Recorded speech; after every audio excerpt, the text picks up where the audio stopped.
വചനം തിരുവചനം.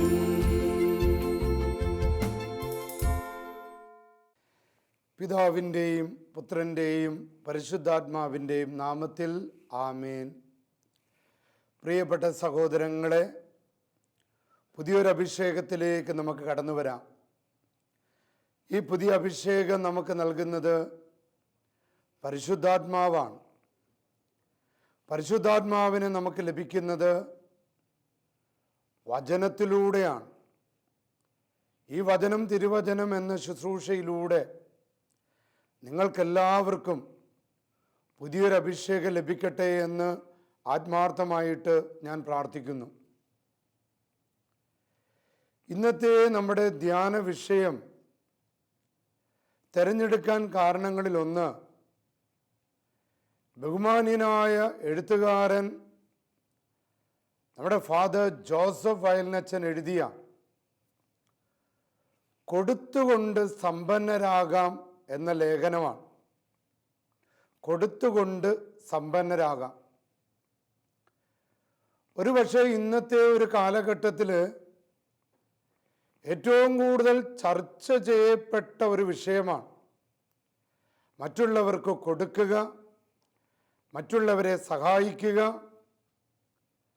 മറ്റുള്ളവർക്ക് പ്രയാസങ്ങളും പ്രതിസന്ധികളും പ്രകൃതിക്ഷോഭങ്ങളൊക്കെ ഉള്ളപ്പോൾ തോളോട് തോള് ചേർന്ന് നിൽക്കുന്ന ഒരു മനുഷ്യൻ്റെ മുഖം.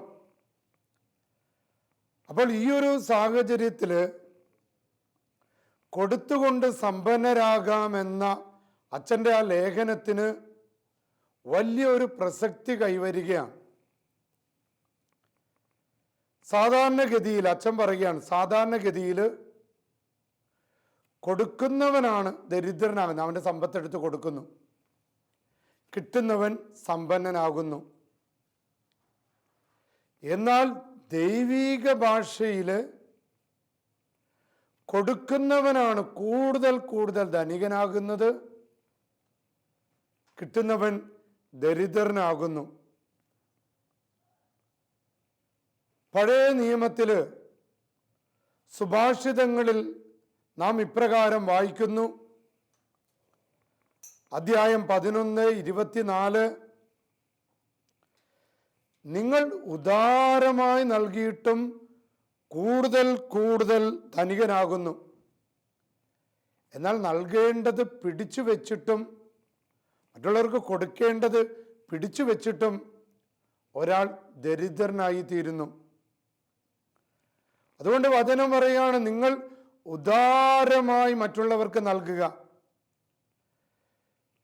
നിങ്ങൾ ദാഹിക്കുന്നവന് ജലം കൊടുക്കുമ്പോൾ നിങ്ങൾക്കും അതിൻ്റെ ഇരട്ടിയായിട്ട് ലഭിക്കുമെന്ന് സുഭാഷിതങ്ങൾ നമ്മെ പഠിപ്പിക്കുകയാണ്. പ്രിയപ്പെട്ട സഹോദരങ്ങളെ, ബഹുമാനപ്പെട്ട വയലിനച്ചൻ നമ്മളെ പഠിപ്പിക്കുകയാണ്, പ്രിയപ്പെട്ടവർ കൊടുക്കുക എന്ന് പറഞ്ഞാൽ പണം മാത്രമല്ല. കൊടുക്കുന്ന കാര്യങ്ങളിൽ ഒന്ന് മാത്രമാണ് പണം.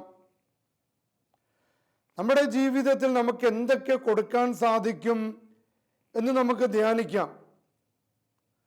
നമുക്കൊരു നല്ല വാക്ക് കൊടുക്കാൻ സാധിക്കും. നമുക്ക് മറ്റുള്ളവരെ നോക്കി പുഞ്ചിരിക്കാൻ സാധിക്കും. വേദനിക്കുന്നവരെ ആശ്വസിപ്പിക്കാൻ സാധിക്കും. വേദനിക്കുന്നവരുടെ പക്ഷം ചേരാൻ നിൽക്കാൻ സാധിക്കും. മറ്റുള്ളവർക്ക് വേണ്ടി പ്രാർത്ഥിക്കാൻ സാധിക്കും. നമുക്കൊരു മിഷണറി ആകാൻ സാധിക്കും. ഒരു പ്രേക്ഷിത തീഷ്ണത പ്രകടമാക്കാൻ സാധിക്കും.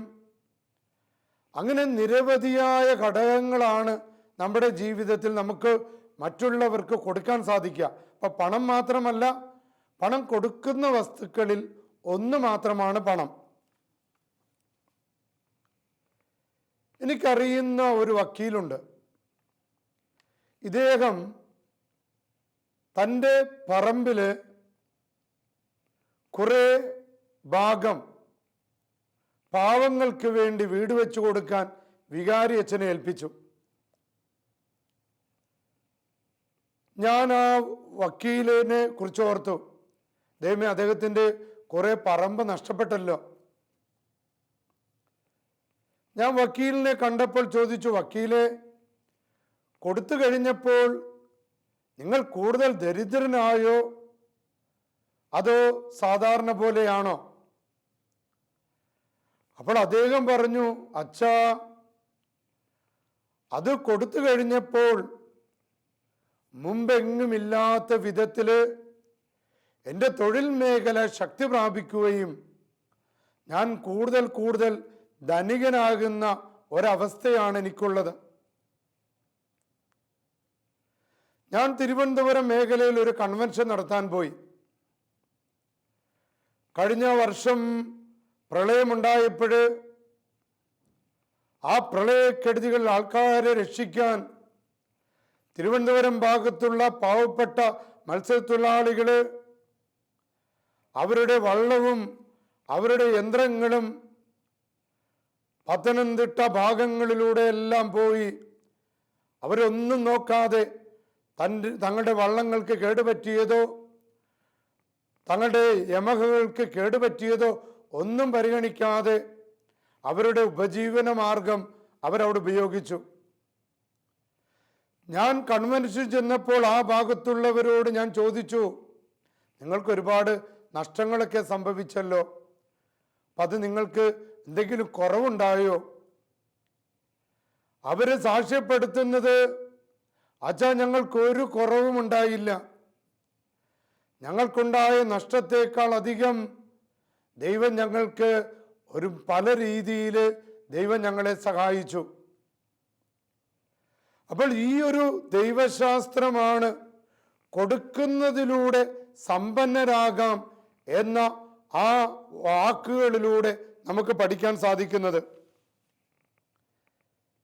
യഥാർത്ഥത്തിൽ കൊടുക്കുന്ന വ്യക്തിക്ക് തിരിച്ചു കിട്ടുന്നത് ആ കൊടുത്ത വ്യക്തി, ആ കിട്ടിയ വ്യക്തിയിൽ നിന്നാകണമെന്നില്ല.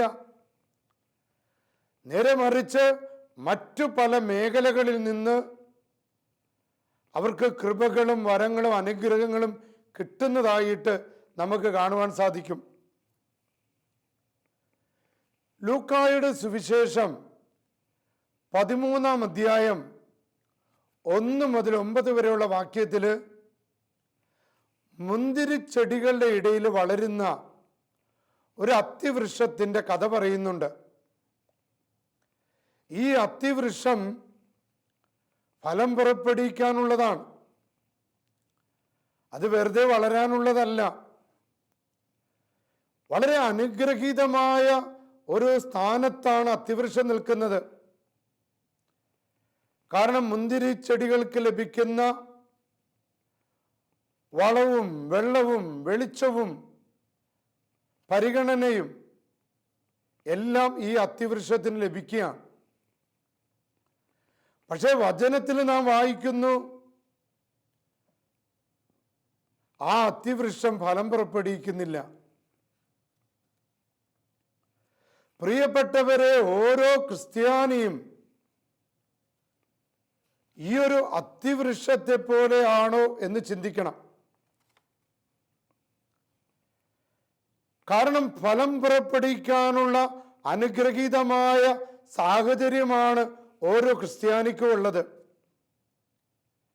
ഇടവക, മാമോദീസ നടത്താൻ വൈദികൻ, കല്യാണം നടത്താൻ വൈദികൻ, മരണശുശ്രൂഷ നടത്താൻ വൈദികൻ, ഇടവകയിലെ കൂട്ടായ്മ, ധ്യാനങ്ങള്, ധ്യാന കേന്ദ്രങ്ങള്, ആത്മായ ശുശ്രൂഷകര്, കൂദാശകള്, യഥാർത്ഥത്തിൽ ഫലം പുറപ്പെടുവിച്ച് തഴച്ചു വളരാനുള്ള നല്ലൊരു സാഹചര്യമാണ് ഒരു ക്രിസ്ത്യാനിക്കുള്ളത്. എന്നിട്ടും ഫലം പുറപ്പെടുവിക്കാത്ത ഒരു ക്രിസ്ത്യാനി മുന്തിരിച്ചെടികളുടെ ഇടയിൽ വളരുന്ന ആ അത്തിവൃക്ഷത്തെ പോലെയാണ്. പ്രിയപ്പെട്ടവരെ, ഓരോ വിശ്വാസിയും തിരിച്ചറിയണം, ചൊല്ലിത്തീർക്കാനുള്ളതല്ല നമ്മുടെ ജീവിതം. ഹല്ലേലൂയ, പ്രൈസ് ദ ലോർഡ് എന്ന് പറഞ്ഞു തീർക്കാനുള്ളതല്ല നമ്മുടെ ജീവിതം. നേരെ മറിച്ച് നമുക്ക് ലഭിച്ച ദൈവാനുഭവങ്ങള് നമുക്ക് ലഭിച്ച പ്രാർത്ഥനാ അനുഭവങ്ങൾ നമ്മുടെ വാക്കിലൂടെ, നമ്മുടെ ജീവിതത്തിലൂടെ മറ്റുള്ളവരുടെ മുമ്പിൽ സാക്ഷ്യം വഹിക്കാനുള്ളതാണ്. അത്തിവൃക്ഷത്തെ പോലെയാണെങ്കിൽ വചനം പറയുന്നുണ്ട്, മത്തായി 3:10, ഫലം പുറപ്പെടുവിക്കാത്ത വൃക്ഷങ്ങളെല്ലാം വെട്ടി തീയിലെറിയപ്പെടും. കുദാശകളിലൂടെ, കൃപകളിലൂടെ, കൂട്ടായ്മകളിലൂടെ, ഇടവക സമൂഹത്തിലൂടെ നമുക്ക് ലഭിച്ച കൃപകളും വള്ളവും വെളിച്ചവും എല്ലാം ഫലം പുറപ്പെടുവിക്കാൻ ഉതകുന്നില്ല എങ്കിൽ വെട്ടിമുറിച്ച് തീയിലെറിയപ്പെടും എന്ന വചനത്തെ ഓരോ ക്രിസ്ത്യാനിയും നാം അത് നമ്മുടെ ധ്യാന വിഷയമാക്കണം.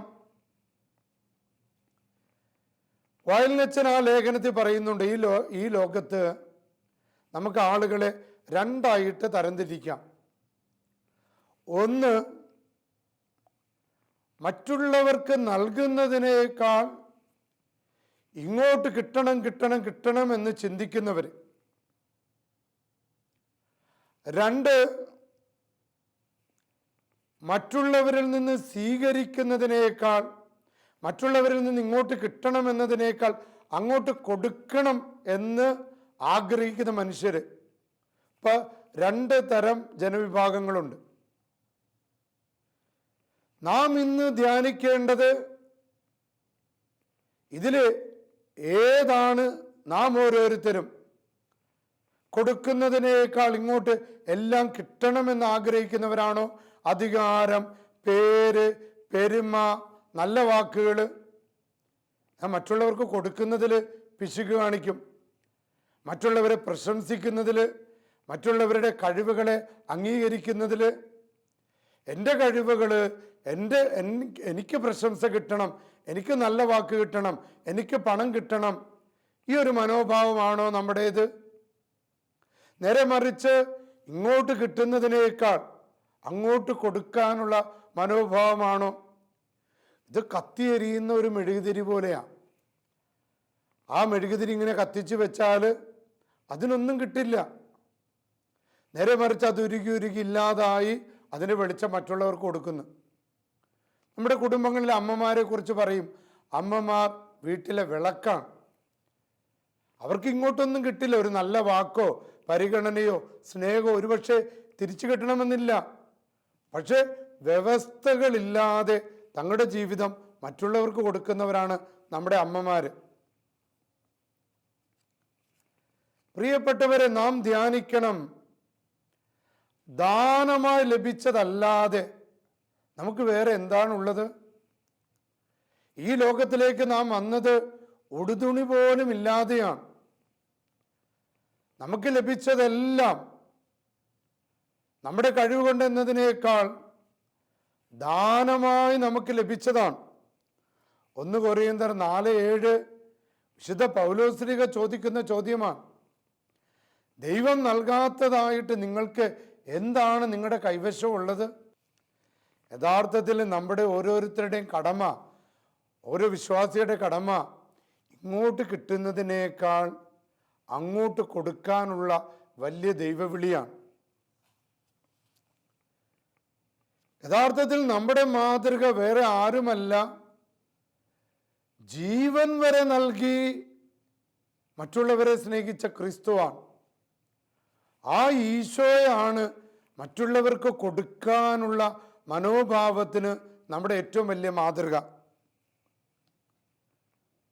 ഒറീസയിലെ കണ്ടമഹാളിലെ ക്രിസ്ത്യാനികളെ കുറിച്ചൊന്ന് ചിന്തിച്ച്, അവർക്ക് വലിയ പള്ളികളുണ്ടായോ? വലിയ ധ്യാന കേന്ദ്രങ്ങളുണ്ടായോ? വലിയ ധ്യാനഗുരുക്കന്മാരുണ്ടായോ?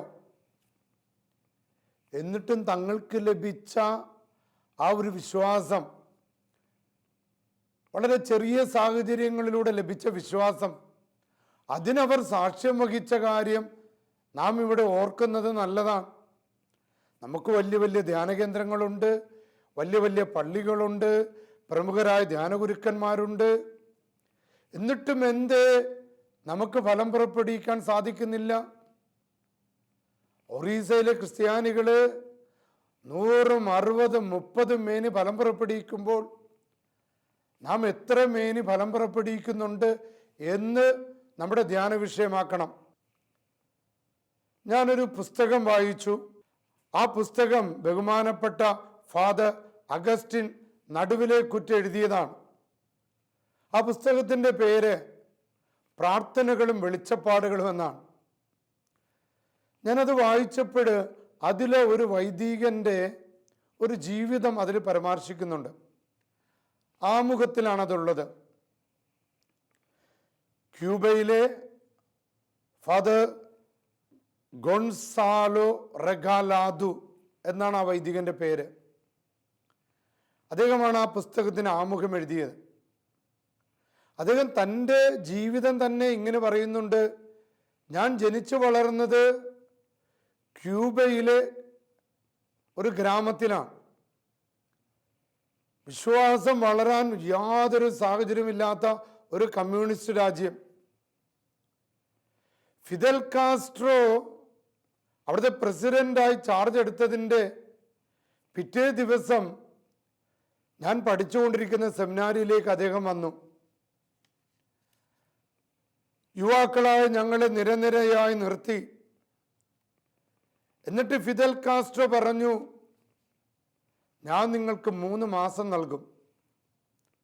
ആ 3 മാസത്തിനുള്ളിൽ നിങ്ങൾ സെമിനാരി വിട്ട് ഓടിക്കൊള്ളണം. എന്നിട്ട് നിങ്ങൾ എന്നെ അംഗീകരിക്കണം. വിശ്വാസം വേണ്ട, ക്രിസ്തു നിങ്ങൾക്ക് വേണ്ട. ഇല്ലെങ്കിൽ നിങ്ങളെ തെരുവീതിൽ വെച്ച് നിരനിരയായി നിർത്തി ഞാൻ നിങ്ങളെ വെടിവെച്ച് കൊല്ലും. ഈ ഗൊൺസാലോ അച്ഛൻ പറയുകയാണ്, ഞങ്ങളുടെ കൂട്ടുകാർ വളരെ പേര് കൊല്ലപ്പെട്ടു, കുറേ പേർ ഓടി ഒളിച്ചു. ഭാഗ്യം കൊണ്ട് ഞാൻ രക്ഷപ്പെട്ടു. പക്ഷേ അതുകൊണ്ട് എൻ്റെ കൂട്ടുകാർക്ക് വേണ്ടി കൂടി ഞാൻ തീഷ്ണതയോടെ എൻ്റെ പൗരോഹിത്യ ജീവിതം ഞാൻ ചെയ്യും. പ്രിയപ്പെട്ടവർ, അപ്പം നമുക്ക് ലഭിച്ച അനേക സാഹചര്യങ്ങൾ, ആ അച്ഛൻ്റെ ജീവിതം അത്ഭുതകരമായിട്ടാണ് അദ്ദേഹത്തിൻ്റെ ജീവൻ രക്ഷപ്പെട്ടത്. പക്ഷെ തൻ്റെ കൂട്ടുകാർ ഈശോയെ പ്രതി രക്തം ചിന്തി മരിക്കാൻ തയ്യാറായി. ഈ അച്ഛൻ പറയുകയാണ്, ആ കൂട്ടുകാർക്ക് വേണ്ടി കൂടി ഞാൻ എൻ്റെ പൗരോഹിത്യ ശുശ്രൂഷ ചെയ്യും. എൻ്റെ പ്രിയപ്പെട്ട സഹോദരങ്ങളെ, ദൈവം എന്താണ് നമ്മളിൽ നിന്ന് പ്രതീക്ഷിക്കുന്നത്? യഥാർത്ഥത്തിൽ നമുക്ക് മാമോദീസ നൽകി, സ്ഥൈര്യലേപനം നൽകി, നമുക്ക് കുമ്പസാരം നൽകി, അനുദിന ദിവ്യബലികൾ നമുക്ക് നൽകുന്നു. ഇവയിൽ നിന്ന് ഇതൊക്കെ സ്വീകരിക്കുന്ന ഒരു ക്രിസ്ത്യാനിയിൽ നിന്ന് ദൈവം എന്താണ് ആഗ്രഹിക്കുന്നത്? ഒന്ന്, നമ്മുടെ ഹൃദയങ്ങളും നമ്മുടെ ജീവിതങ്ങളും പ്രസാദവരത്തിൻ്റെ ഫലങ്ങൾ പുറപ്പെടുവിക്കണം. ഉറങ്ങിക്കിടക്കാനുള്ളവരല്ല നാം. മന്ദതയുള്ളവരായി ജീവിക്കാൻ ഉള്ളവരല്ല നാം. വെളിപാടിൻ്റെ പുസ്തകം പറയുന്നുണ്ട്, നിങ്ങളുടെ മന്ദോഷ്ണതയെ ഞാൻ വെറുക്കുന്നു. നിങ്ങളുടെ ഇൻഡിഫറൻസിനെ, നിങ്ങളുടെ തീഷ്ണതക്കുറവിനെ ഞാൻ എൻ്റെ വായിൽ നിന്ന് ഉച്ഛിഷ്ടം പോലെ ഞാൻ തുപ്പിക്കളയും എന്ന് വെളിപാടിൻ്റെ പുസ്തകത്തിൽ ലവോദിക്കയിലെ സഭയെ നോക്കിക്കൊണ്ട് വിശുദ്ധ യോഹന്നാൻ നമ്മളെ പഠിപ്പിക്കുന്നുണ്ട്. അപ്പം അതുകൊണ്ട് പ്രിയപ്പെട്ടവരെ, നമുക്ക് ലഭിച്ച കൃപകളും പ്രസാദപരങ്ങളും ചൈതന്യവും അതിൻ്റെ ഫലങ്ങൾ നമ്മുടെ ജീവിതത്തിൽ നാം പുറപ്പെടുവിക്കണം. 2, നമ്മുടെ അധരങ്ങളും നമ്മുടെ സ്വരങ്ങളും ദൈവത്തിൻ്റെ സ്തുതിഗീതികൾ ആലപിക്കുന്നതിനും ദൈവത്തിന് നന്ദി പറയുന്നതിനും വേണ്ടിയുള്ളതാകണം. 3, നമ്മുടെ ജീവിതത്തിലൂടെ ദൈവത്തിൻ്റെ ഇഷ്ടമാണ് പ്രകടമാകേണ്ടത്. നമ്മുടെ ഇഷ്ടമല്ല, ഈ ലോകം പഠിപ്പിക്കുന്ന ഇഷ്ടമല്ല, ദൈവത്തിൻ്റെ ഇഷ്ടം പ്രകടമാകണം.